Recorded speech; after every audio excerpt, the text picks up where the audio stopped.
이제 오늘은요, 빌립보서 8번째 시간으로 나를 찾아서 라는 제목으로 오늘 말씀을 증거하도록 하겠습니다. 한국에 한때 40대, 50대 중년 남성들에게 마라톤 열풍이 일어났었다고 합니다. 마라톤이요, 마라톤 아시죠? 이 전국 어디가 됐든 간에 이 마라톤 대회가 있다고 하면은 그 남자들이, 중년의 아저씨들이 쫓아다니면서 그렇게 뛰어다녔다고 합니다. 도대체 그 힘든 걸 왜 하냐고 물어보면은 대부분 하는 얘기가 건강을 위해서 한다고 이렇게 대답하는 사람이 있는가 하면은 또 어떤 사람들은 나 자신과의 싸움에서 이기기 위해서 내가 뜁니다 라고 이렇게 대답하는 분들도 있었다고 합니다.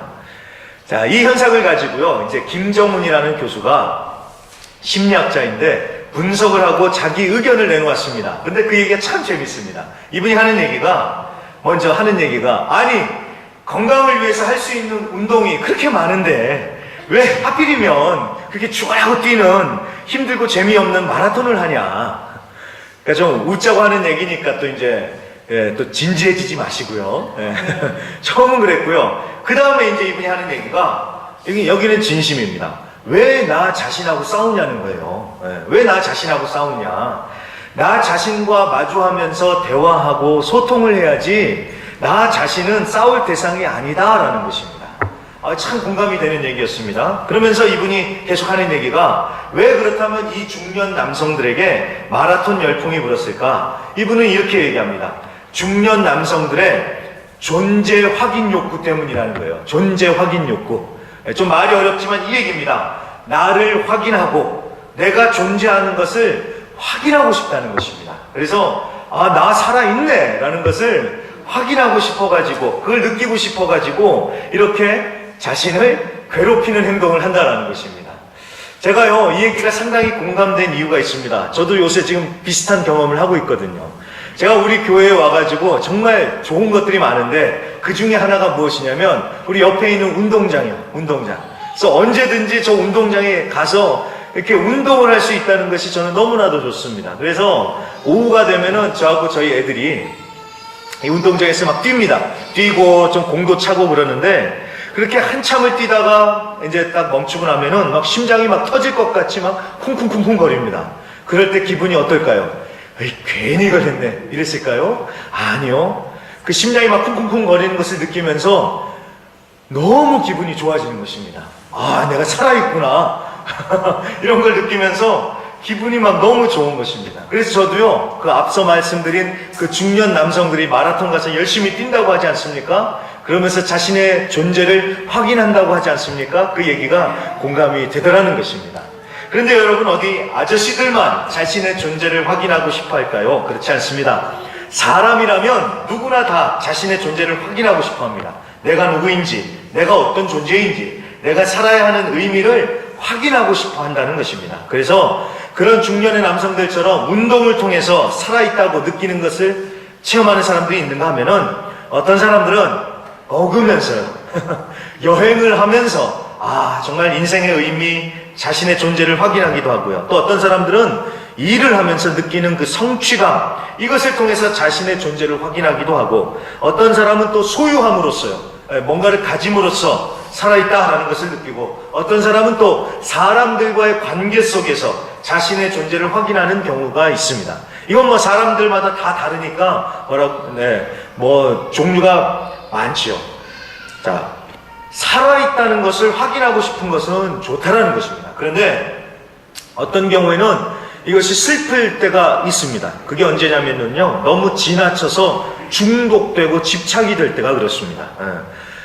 일을 하면서 성취감을 느끼는 것은 좋은데 그것이 너무 지나쳐서 너무 중독이 되면은 이것도 또 문제가 심해지죠. 그리고 또 사람들에게 칭찬을 받아야 됩니다. 여러분, 칭찬 많이 해주세요. 우리가 사람들의 칭찬을 받아야 됩니다. 그런데 너무 사람들의 칭찬에 중독이 되고 집착이 돼가지고 그것만 계속 바라고 이러면 또 그게 또 힘든 상황이 되죠. 또 소유에 집착하는 것도 마찬가지입니다. 뭐 한두 가지 자기가 원하는 것을 사고 싶어서 사는 것이야 왜 문제가 되겠습니까마는 그것을 통해서 그게 너무 또 집착이 되고 그 선을 넘어서가지고 되면은 그건 역시도 마찬가지로 문제가 되죠. 그래서 사람들의 칭찬을 못 받으면 존재 확인이 안 되니까 막 답답해하고, 또 그러면서 사람들이 나를 싫어한다고 생각하면서 막 자괴감에 빠지면 이거 심각하고요. 또 일에 중독이 돼가지고 이분들은 계속 움직여야 돼요. 뭔가를 해야 돼요. 좀 가만히 있지를 못하세요. 그러니까 본인도 힘드시고 주변 사람들도 힘들지요.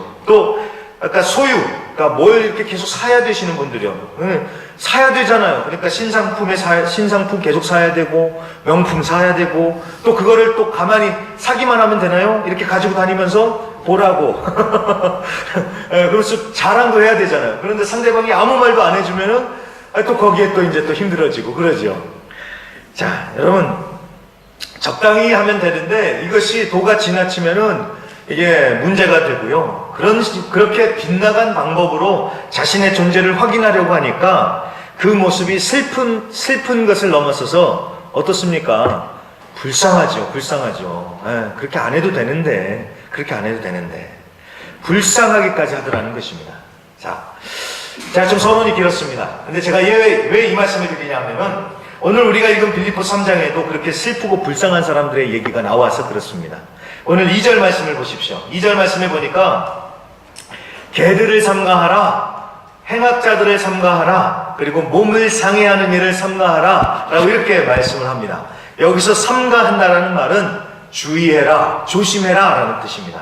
그러니까 교회 안에 개들을 조심해라 라고 지금 이렇게 말씀을 하고 있는 것입니다. 당연히 여기서 말하는 개들이라는 것은 멍멍 짖는 진짜 개가 아니죠. 여기서 말하는 개는 할레파라고 불렸던 그런 사람들이었습니다. 이 할레파요. 이 사람들이 하는 얘기가 뭐냐면은 믿음으로 구원을 받는 것은 맞지만 그래도 할례를 받아야 된다라고 하면서 할례를 구원의 조건으로 언급을 하면서 율법을 강조하는 율법주의자들이었습니다. 여러분, 이것은 분명한 이단 사상입니다. 이건 이단이에요. 이건 정말 잘못된 것입니다. 구원을 받되, 예수의 이름으로 구원을 받되 그것으로는 부족하고 할례까지 받아야 된다라면서 구원의 조건을 더 추가를 하는 것입니다. 여러분, 이것은요 분명한 이단입니다. 구원을 받기 위해서 믿음 외에 다른 것이 더 필요하다? 여러분, 이건 이단 사상이라는 것입니다. 그런데 이 이단 사상이 당시에 빌립보 교회만이 아니라 다른 교회들에도 침투해서 얼마나 교회들을 혼란케 했는지 모릅니다. 여러분, 제가 좀 분명히 오늘 이 자리를 빌어서 말씀드리지만요, 여러분, 구원은 오직 예수 그리스도를 믿음으로써만 받는 것입니다. 아멘이십니까? 네, 다른 구원의 조건이 없습니다. 오직 예수님을 믿는 것으로서 그 은혜로 우리가 받는 것이지, 내가 무언가를 해서, 내가 무언가를 노력을 해서 구원을 얻는 것이 절대 아니라는 것입니다. 그러니까 내가 죄를 안 짓고 하나님의 말씀에 순종하고 착한 일을 많이 해야지 구원을 받는 것이 아니라 반대입니다. 예수님을 믿어서 내가 구원을 받았기 때문에 거룩하게 살려고 하는 것이고 말씀에 순종하는 것입니다. 이해가 되십니까? 이게 좀 말장난 같지만 이 차이를 분명히 이해하셔야 돼요. 자, 다시 합니다. 죄를 안 짓고 하나님 말씀에 순종하고 착한 일을 많이 해야지 구원받는다가 아니라는 것입니다. 구원을 받았기 때문에 죄 안 지으려고 하는 것이고 거룩하게 살려고 하는 것이고 말씀에 순종하면서 살려고 한다라는 것입니다. 이거를 분명히 아셔야 돼요. 안 그러면 이단들이 와서 얘기할 적에 이거 흔들려요. 근데 이단뿐만이 아니라 교회 안에서도 이런 이단적인 생각을 가지고 우리가 신앙생활을 할 때가 있습니다. 그래서 예수님을 믿지만 뭣도 해야 되고 뭣도 해야 되고 뭣도 해야 된다고, 그래야지 구원받는다고, 말로는 그렇게 안 하는데 은연중에 암묵적으로 이런 교회 분위기가 흘러가지고 그런 거에 얽매일 때가 있습니다. 그래서 여러분, 이 구원에 대한 생각이 우리가 분명히 해야 됩니다. 몇 가지 예를 들어보면요, 우리가 꼭 그렇다는 것은 아니지만 그렇게 생각할 때가 있습니다. 주일성수 11조요. 자, 구원 받기 위해서 주일성수를 하고 11조 하는 것입니까? 아니지요. 여러분, 전혀 그렇지 않습니다. 구원의 조건으로 구원 받기 위해서 주일성수를 하고 11조를 드리는 것이 아니라 구원 받았기 때문에 우리가 주일날 나와서 하나님을 예배하고 하나님께 11조를 올려드리는 것입니다. 구원 받은 자로서 내 시간의 주인이 하나님이시라는 것을 고백하는 의미로 일주일 중에 하루를 딱 띄워가지고 나와서 하나님을 예배하고 봉사하는 것입니다.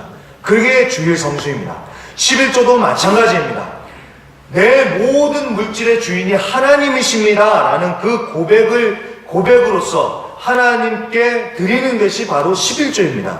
이해가 되셨죠? 그러니까 구원을 받기 위해서 구원의 조건으로 주일 성수를 하고 11조를 하는 게 아니다라는 것입니다. 봉사나 전도, 선교도 마찬가지입니다. 구원을 받기 위해서 우리가 봉사하는 것이 아니라, 구원을 받기 위해서 전도나 선교를 하는 것이 아니라 이미 구원을 받았기 때문에 그 은혜에 감사해서 봉사하고 전도하고 선교하는 것입니다. 이해가 되시죠? 자, 그러면은 여러분 잘 보십시오. 주일을 잘 지킨다고, 11조를 잘한다고 해서, 봉사를 많이 한다고 해서 그게 자랑할 수 있는 거리가 될까요? 아니죠. 천만의 말씀입니다. 이것은 구원받은 자로서 당연한 것을 하는 것입니다. 그렇죠? 그런데 당연한 것을 하는데 그게 자랑거리가 될 수 있느냐? 그럴 수 없다라는 것입니다. 네. 그렇기 때문에 여러분, 교회 안에서 예배를 잘 드린다, 헌금을 많이 드렸다, 무슨 봉사를 한다, 이런 거 자랑하는 것은, 이것은 구원에 대해서 정말로 잘못 알고 있는 것입니다. 여러분, 예수를 정말로 제대로 믿는다면은 자랑할 것은 오직 한 가지, 오직 한 분, 예수 그리스도밖에 없다라는 것입니다. 예. 그 외의 것들은 자랑거리가 못 돼요. 왜 당연한 일을 하는데 뭘 자랑을 하겠습니까? 그렇죠? 예. 제가, 여러분 이렇게 생각하시면 돼요. 제가 여기 와서 설교를 했는데, 나는 설교합니다. 자랑을 하면 이게 말입니까? 뭡니까? 말도 안 되죠. 목사로서 당연한 일을 하는 거기 때문에 이거는 결코 사람들 앞에 자랑할 일이 없지요. 오히려 반대로 이 부족하고 연약한 내게 이 사역을 맡겨주신 하나님의 은혜에 감사해서 정말 겸손하게 이 일을 감당하는 것이죠.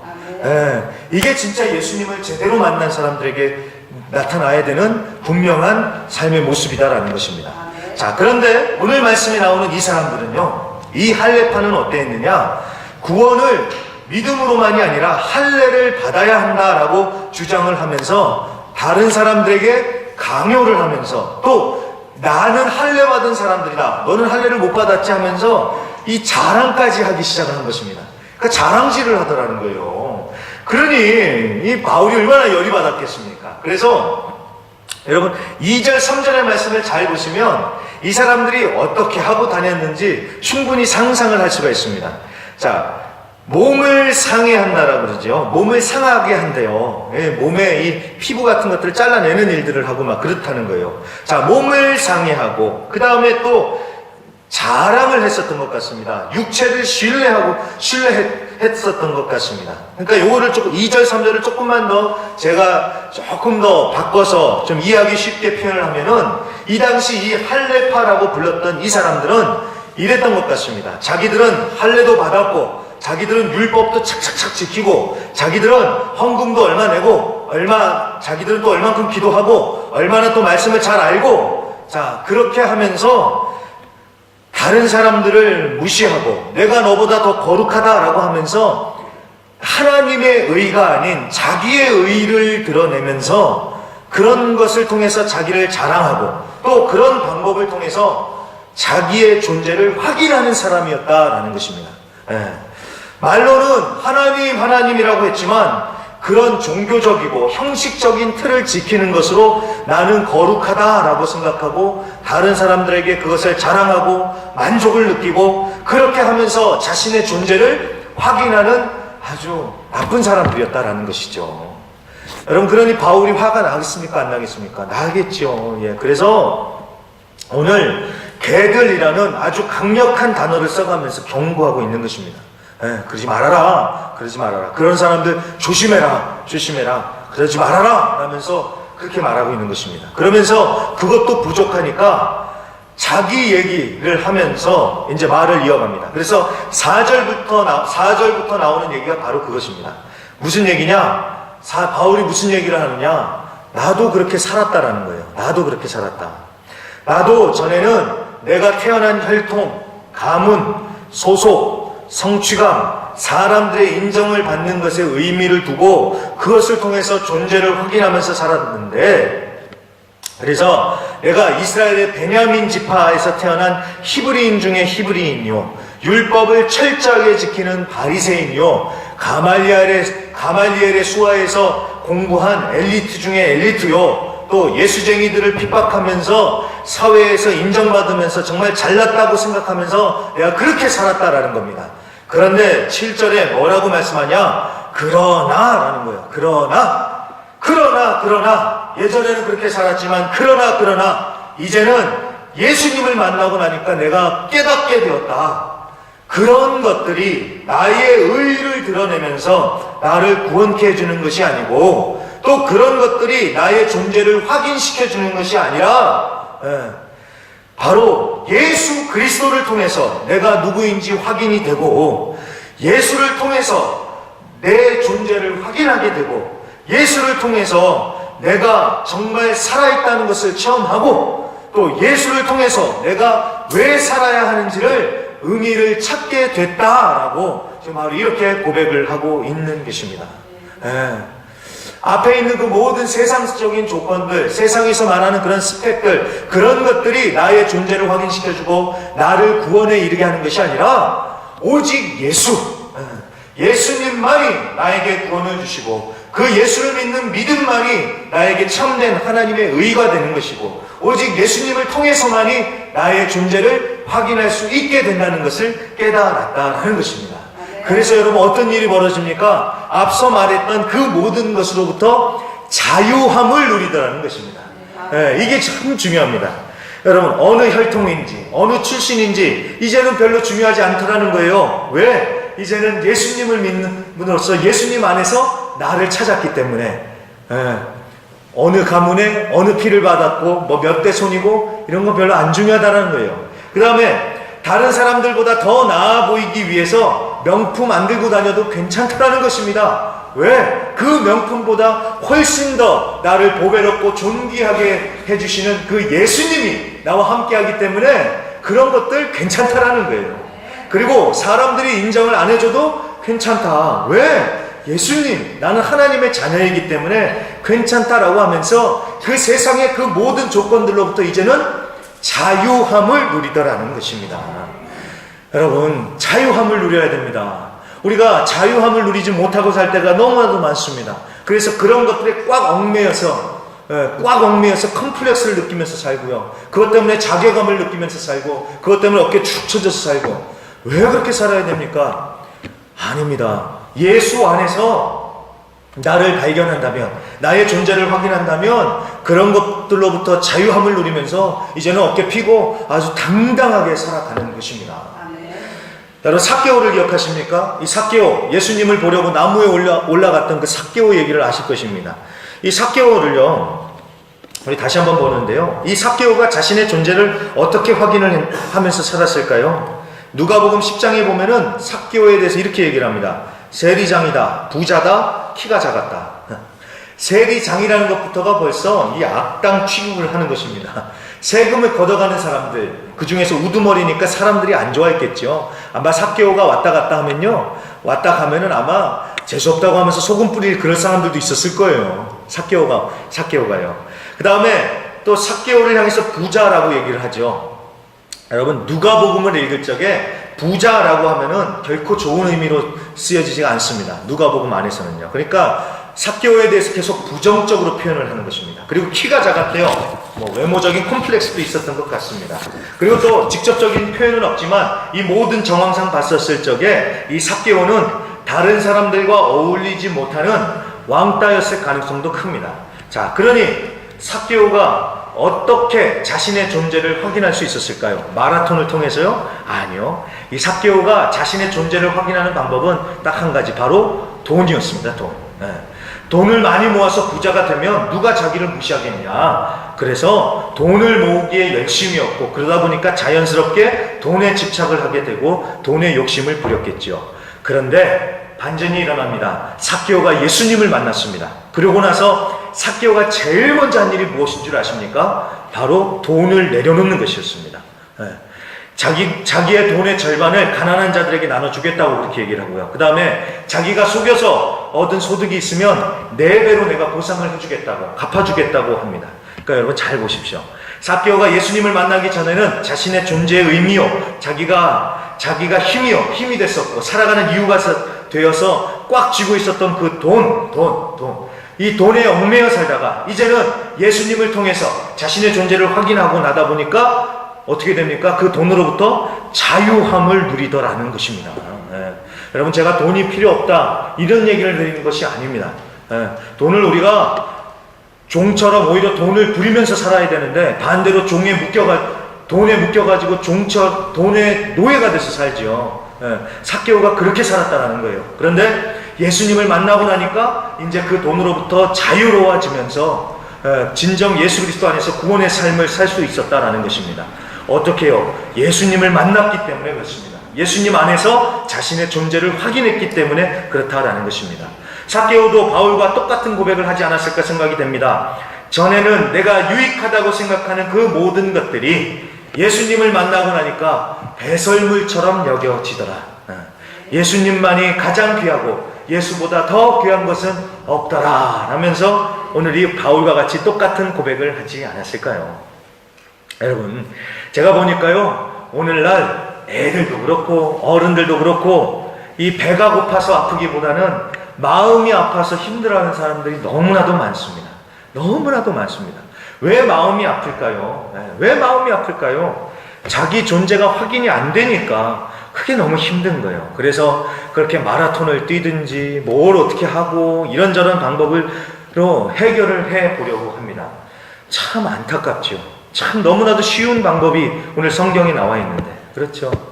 여러분, 진정 나를 발견하고 나의 존재를 확인할 수 있는 것은 무엇입니까? 바로 예수 그리스도다라는 것입니다. 예수님을 통해서 우리가 살아있다는 것을 느끼고요, 예수님을 통해서 나의 삶의 이유도 확인할 수 있는 것입니다. 저는 오늘 말씀을 통해서요, 딱 한 가지 부탁드립니다. 다른 것 찾지 마시고요, 정말 예수님을 바라보실 수 있는 우리 성도님들이 되시기를 간절히 부탁드립니다. 그래서 예수님 제대로 만나면요, 내가 누구인지 발견하게 되고, 그리고 주 예수보다도 더 귀한 것 없다라는 이것이 깨달아지면서 우리가 진정 참된 자유를 누리면서 새로운 피조물이 된다는 것입니다. 김용희 선교사님 얘기만 하고 마치겠습니다. 순회 선교단의 김용희 선교사님, 이분은 고급 술집 요정이라고 불리죠. 그 집의 아들로 태어났답니다. 그래서 그 술집에서 자랐대요. 그러면서 거기서 자라면서 이미 어린 나이에 인간의 추악한 모습을 이미 다 보고 자랐다고 합니다. 그리고 어린 시절에 부모에게 따뜻한 사랑 대신에 욕지거리만 받고 살았고요. 그 다음에 또 아버지가 돌아가시면서 가세가 기울어져 가지고 중학교도 중퇴해야 하는 참 처량한 신세가 되어버리고 말았습니다. 그러다 보니까 내면이 완전히 망가진 채 도대체 자기가 왜 태어나야 했는지, 태어난 이유 자체를 의심하면서 청년기를 보냈다고 합니다. 그러다 보니까 마음에 분노, 증오만 가득하고 염세주의, 비판, 비관주의에 쩔어서 살았다라고 합니다. 그러던 그가 어느 날 예수님을 만났습니다. 뭐 대단한 설명이 있는 것도 아니고 대단한 뭐 어떤 능력의 역사가 나타난 것도 아니고 그저 어느 전도자가 전해준 요한복음 3장 16절의 말씀이요, 세상을 이처럼 하사 날 위해 목숨을 주신 예수님을 만났다. 그 예수님을 딱 만났는데 그 순간부터 정말 그 예수님이 날 위해서 생명까지 주셨다는 것이 깨달아지면서요, 그 순간부터 그 모든 것으로부터 자유함을 얻고 인생이 완전히 변했다라고 합니다. 예수 안에서 내가 어떤 사람인지 발견하게 되고 내가 왜 살아야 하는지 이유와 의미를 깨닫게 됐다라고 합니다. 그러면서 그 예수가 세상의 그 무엇과도 비교할 수 없고 귀하신 분이심을 깨닫게 됐다라고 합니다. 여러분은 어디서 삶의 의미를 찾으십니까? 많은 사람들이 엉뚱한 데서 삶의 의미를 찾아요. 세상의 물질, 아니면 우리 특히 어머니들 같은 경우는 자식들 바라보면서 사시는 분들 많죠. 자식들 잘 돌봐야죠. 하지만 어느 날 그 자식들이 떠나면 어떻게 됩니까? 언젠가는 출가해서 나가야 되잖아요. 언제까지 붙들어둘 수 없잖아요. 그럴 때 갑자기 그 공허한 마음 때문에 힘들어지시죠. 그리고요, 남자들은요, 꿈과 야망이요, 그러다가 어느 순간에 인생의 실패를 경험하면서 완전히 무너지죠. 그럴 때 어떻게 그 힘을 내서 다시 일어나시겠습니까? 진정한 우리의 삶의 목적이 되시고 이유가 되시고 우리의 존재를 확인시켜 주시는 분은 오직 예수밖에 없다는 것을 여러분 꼭 기억하시면서 정말 예수 바라보시면서 그 안에서 자유함을 누리시고 힘을 내실 수 있는 우리 모든 성도님들이 되시기를 주님의 이름으로 간절히 부탁드립니다. 예수님이십니다. 예수님.